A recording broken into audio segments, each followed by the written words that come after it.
Good morning students. हम अब आगे का पाठ जो हमारा है लेसन नंबर 6 मेरी बीमारी श्यामा ने ली, जिनके लेखक है हरिवंश राय बच्चन। आप सब और हम सब हरिवंश राय बच्चन के बारे में जानते हैं। कौन है हरिवंश राय बच्चन? तो साहित्य में भी देखेंगे और ऐसे भी हमको पता होगा।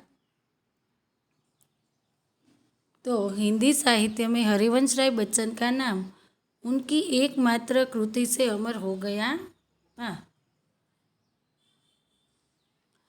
हालांकि विपुल मात्रा में साहित्य सर्जन किया है। छायावादोत्तर काल के कवियों में बच्चन एक विशिष्ट सर्जक रहे हैं। इलाहाबाद विश्वविद्यालय के अंग्रेजी के प्राध्यापक के रूप में पश्चाताप, दिल्ली में सरकारी सेवा, आकाशवाणी और 2-1 अन्य स्थलों पर आपने सेवाएं दी। भारत के एक विशिष्ट कवि के रूप में राष्ट्रपति जी ने उन्होंने राज्यसभा का सदस्य मनोनीत किया था। प्रारंभिक नौकरी पायोनियर प्रेस में की थी। मधुशाला के कवि के रूप में बच्चन जी को इतनी शोहरत मिली कि उनकी मधुशाला का सभा सम्मेलनों में, कवि गोष्ठी आदि में होता था। लोग बड़ी संख्या में उमड़ते थे। कैम्ब्रिज यूनिवर्सिटी से जोहन पेट्स नामक कवि के समग्र वाग्मय पर आपने पीएचडी की है। केंद्रीय मंत्रालय दिल्ली में आपने हिंदी विशेषज्ञ के रूप में अप्रतिम कार्य किया है। आपको कई पुरस्कार जैसे सोवियत लैंड पुरस्कार, साहित्य अकादमी पुरस्कार और पद्म विभूषण आदि प्राप्त हुए हैं।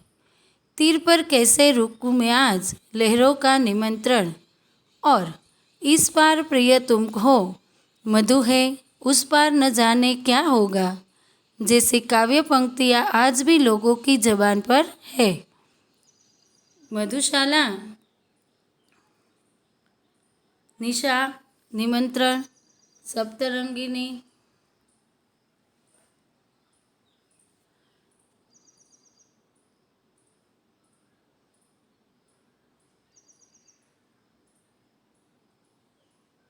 मिलन यामिनी, आकुल अंतर और एकांत संगीत नामक इनके सुप्रसिद्ध काव्य संग्रह है।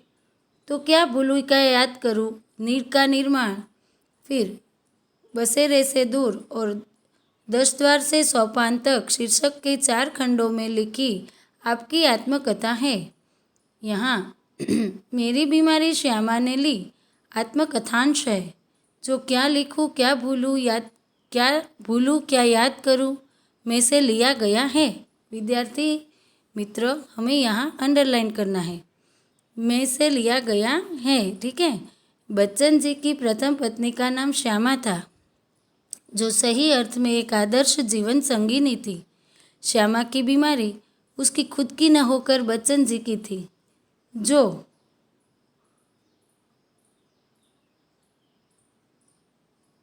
सेवा करते करते ले ली गई थी। बच्चन जी का यह मंतव्य श्यामा की पतिभक्ति, कर्तव्यपरायणता और निष्ठा का प्रतीक है।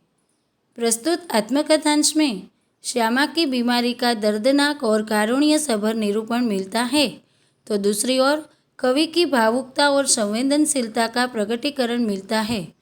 क्या भूलूं क्या याद करूं श्री हरिवंश राय बच्चन की आत्मकथा है। आपको यहाँ भी अंडरलाइन करनी है।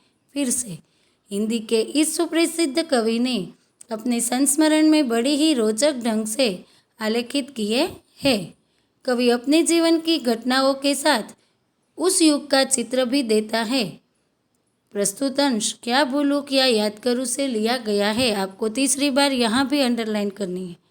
इसका यह शीर्षक मेरी बीमारी श्यामा ने ली विषय वस्तु का भी निर्देश करता है।